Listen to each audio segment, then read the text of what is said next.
So recently I put out a bunch of polls on my channel asking which starfox 64 level was your favorite. Each poll had 4 options, which works out since there's a total of 16 levels in starfox 64. I'll show the actual poll data later, but the basic gist is that I put 4 random levels in each poll to start, and then pretty much made them go through a tournament. The top 2 levels would move to a higher bracket, while the 2 losers would face off against the other losers. Essentially, I did this until I got a complete ordering. This isn't the most efficient way of doing things. The best way really is to just have people vote their top 5 levels on like a Google form or something. But using YouTube polls would guarantee results based on the size of my channel. Anyways, I will share the results now and give some of my thoughts and then share my own personal list afterwards. At number 16, last place, is Bolse. I'm actually a bit surprised by this one. Not that it's low, but that it's last. I would understand if this was an expert mode list, because from my experience, this level is super annoying and expert. But yeah, in general, people found this level to be the worst. I get that if you are here, it means you'll get the bad ending, but I figured being able to fight Star Wolf here alone would at least raise it a few spots. Granted, this is like the least common place to fight Star Wolf, but I think that's what makes it cool. Also, this is where Pigma says, "Daddy screamed real good before he died." So I mean, how could this level be last place? I do get why this level is low though. The gameplay is either not engaging or just downright frustrating. This level is easily where I see brand new players struggle the most, so I assume that can lead to more negative feelings if that's what most new players experience. At number 15, we have Aquas. This isn't really surprising. I feel like this is the most historical worst level in starfox 64. But hey, at least in my data, it isn't, so I'm happy for you, Aquas. The real main drawback that I think everyone knows by now is that the blue marine controls are way worse than even the Landmaster, let alone the R-Wing. The actual design of the level is also not the most interesting and can be frustrating to some degree. If you play on original hardware, the frame rate really drags on this level in particular too, so all of these things just add to it being not liked too much. I will say for its faults, the atmosphere and music are amazing, and I actually do like the boss fight too. That should really tell you that there aren't really bad levels in 64, just ones that are a lot better. At number 14, we have Sector Z. This is another one that makes sense.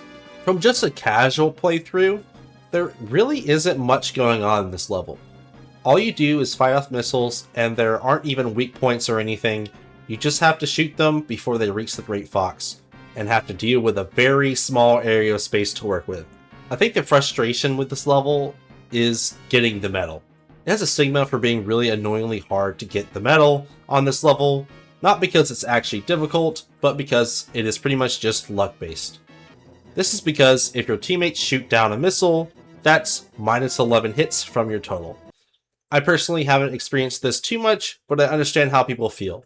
I will give the level a bit of credit. Being able to go into the Great Fox to repair and replenish is really cool. Also, if you came from Zonus, Cat shows up, which is nice. It does suck that from all the levels to put into Smash Bros, they chose this one, and in doing so, I think this level has become more memorable than it probably deserves. At number 13, we have Titania. This is the level where we infamously have to go save Slippy, and is one of 2 Landmaster levels. I think, and you guys agree with me from the stats, that this level is definitely worse than the other Landmaster level. I think this level really showcases why the R-Wing feels so good, and if the whole game was on Landmaster, yes, I still think it would be fun, but it would be significantly worse. The other level that's better is just an exception with excellent level design despite the worst physics. Really, that's the only problem with this level, it being on Landmaster. But it has a great atmosphere, a unique premise to slave Slippy, and a boss that's not even related to Andros. It all feels super unique, which is why I think it's higher than the levels from before. At number 12, we have Solar. This is the lowest normal on-rails R-Wing level, and I understand why. This level is basically a cool gimmick, but I think we all prefer more normal gameplay. This level revolves around your survival, since your health bar is constantly going down, and your goal is to find and get as many rings to replenish it as you go through the level. This makes the gameplay quite hard for newer players, but pretty trivial when you are actually good at the game. This level also lacks enemy variety or even obstacle variety. This level does have some aura to it, especially when I was a kid. I was afraid to play this level back then. The overall atmosphere is really something cool, and I enjoy the boss as well. And if you come from Katina, Bill shows up, which is nice. I will say I am glad this level's in the game, but it's good that this is the only type of level like this. At number 11, and this one surprised me, we have Venom 1. Okay, I'm sorry guys, but this one is just too low. I get that it's the bad ending version of Venom, but the actual gameplay is phenomenal, and it's still extremely enjoyable to experience. Spoiler alert for my person list, but this level plays a lot differently compared to the polls. Let's actually go over what's awesome about this level. You get to bomb a million enemies at the start. That feeling kinda clears some levels on their own. But in all seriousness, the multiple pathways through this level is very interesting, and the amount of enemies you encounter is just so fun to shoot them all down. Not to mention, you get to face 2 unique boss fights within the same run of this level. This weird ancient robot running down the hall, I admit isn't the most engaging boss ever, but it's still fun to take down. And obviously, you have the classic Andros fight.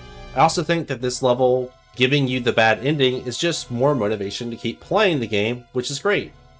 I guess I'm in the minority here, but I am curious what you guys think about this level's placement in the comments. Is this in line with where you'd place it? Do you dislike this level, or do you just prefer everything above it? At number 10, we have Katina. Yeah, this level honestly gets brought up to this placement by Bill. The interactions with him are really fun, and I like how this level feels like you are actually in a massive dogfight, since there's both tons of enemies, but also friendly fighters too. Other than that, it really is just a big empty arena with a bunch of fighters to shoot down. Other than the mothership being a cool nod to Independence Day, it isn't the most interesting boss ever. I still enjoy it, but again, I think it's mainly carried by Bill being here rather than its gameplay. At number 9, we have Fichina. I think this level and Katina really are similar, which makes sense why they ended up next to each other on this list. Not only are they next to each other on the map, but I think they are more so carried by the character interactions rather than the actual gameplay. However, I think what edged out Fichina is obviously Starwolf. They are super iconic to the series, and the back and forth between them and starfox is just amazing.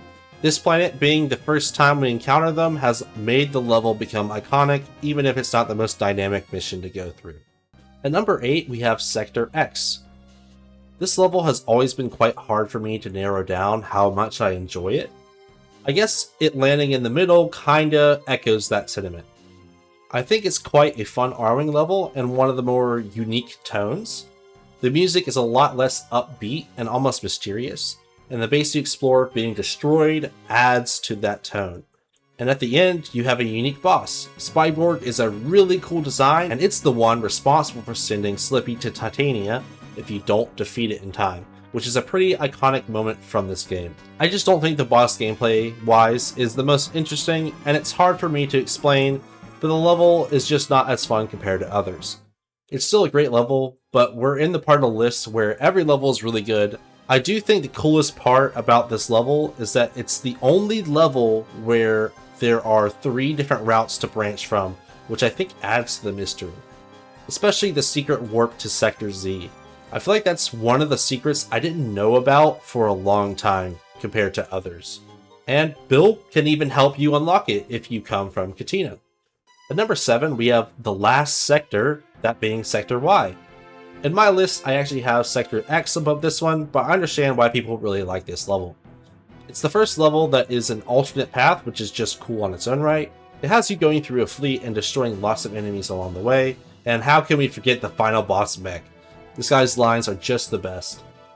I think why I am personally lower on it compared to the polls is that I find the level for some reason is slightly awkward to shoot things down in.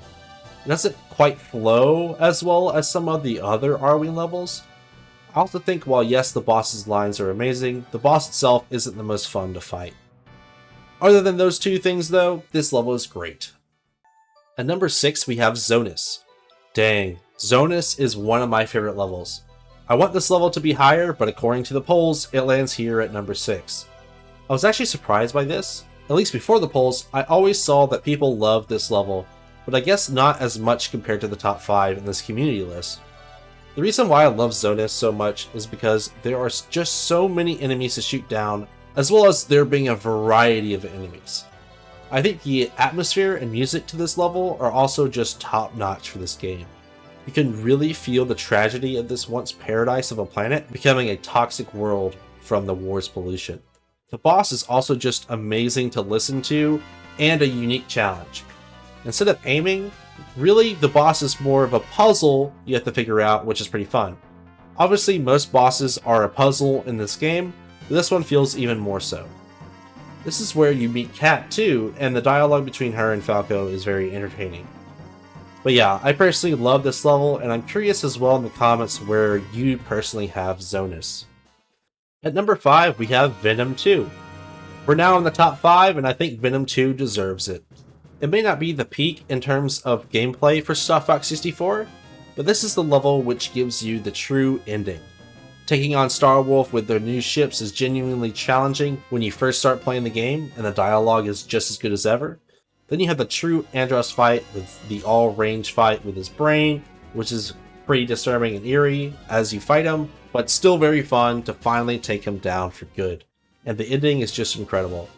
It's truly iconic when James comes in to guide you out from Venom. And then the moment where Fox looks around wondering where his father went, or if he was even there. It's just so good. This little 64-bit character shows more emotion here than some modern movies we have today. There's two main reasons we love Star Fox 64. The gameplay, and also the story and characters. And this level, it showcases the story and character moments the best, even for such an old game. At number 4, we have Meteo. What can I say about classic Meteo? After Corneria does a perfect job showcasing on-rails gameplay on planets, Meteo does just as well showcasing on-rails in space. Even though this level is easy since it's still an early level, it is always engaging and fun to play no matter how many times I play it, which I think is a sign of great game design. The Meteo Crusher boss also just might be my favorite personality-wise. His dialogue is just so fun to hear every time. There's also a warp alternate path, and I think this one is likely where most people experience their first warp zone, and it really is super cool to go through this trippy dimension. I always like it when the alternate path is something tangible rather than just an arbitrary thing. At number 3, we have Macbeth. Holy crap, they made the Landmaster so fun. Blowing up a train one piece at a time throughout this level is some of the most satisfying things you could ever do in a video game, and those explosion sounds just hit differently. They really made you feel like you were in a powerhouse of a tank. I think that's why Titania is so much lower. In that level, you kind of just feel like a clunkier version of the R-Wing, but in this level, you feel like the Landmaster is a beast. Also, this boss is a contender for people's favorites, including my own. The boss fight honestly is really fun, but what's even more satisfying is hitting all the switches and making the boss and train go straight into the factory and cause 17 explosions. No! Give them way!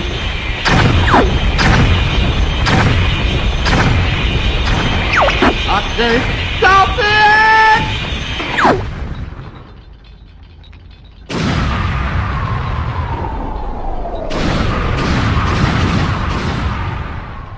I personally have this level a bit lower just because I still prefer R-Wing levels in general, but this level is still a blast to go through. At number 2, we have Corneria. Okay, so Nintendo is brilliant. They made the most replayable level, the first one, which is naturally what level will be played the most since it's the first. There's just something so perfect about Corneria. It is engaging to play while still not being too challenging. There's little secret spots to get more enemies to appear so you can get more hits. The secret route really is a secret, and back then it would really take a lot of experimentation to figure out how to get to the hard route. Both the boss fights are great. Oh yeah, there's literally 2 bosses for each path you choose. No other level really does that.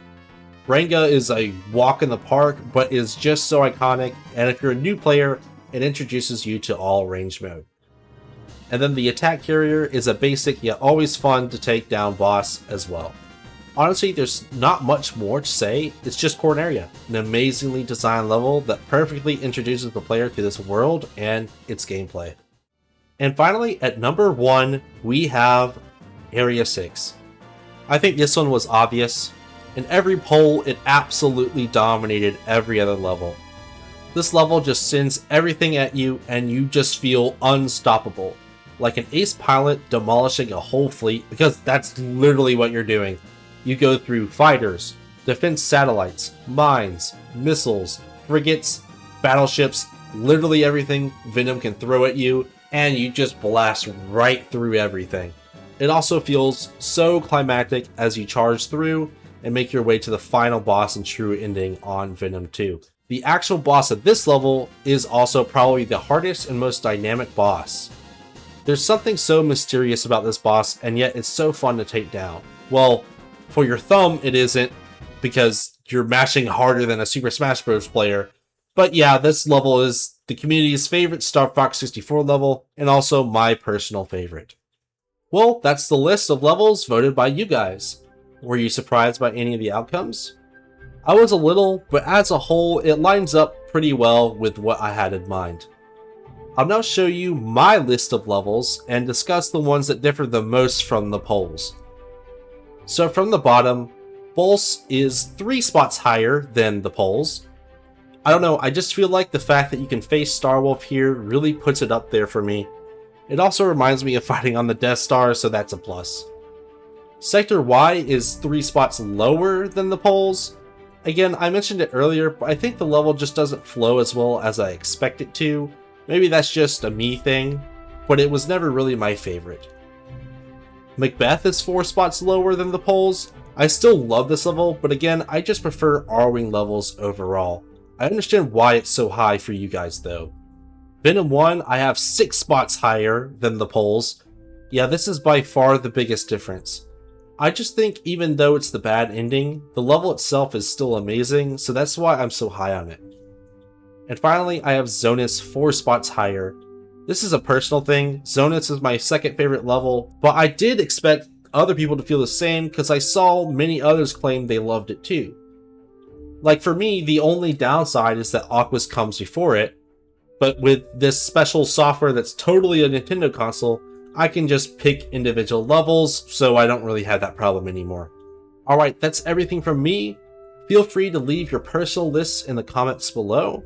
I will be streaming the new Star Fox game live here on YouTube when it comes out, which is super soon. So be sure to check that out if you're interested. I also have a Discord where I plan to host online tournaments for the upcoming Star Fox game, so if you're interested in that as well, there's a link in the description to the Discord. Alright, I'll show all the poll data, and I'll see you guys in the next one.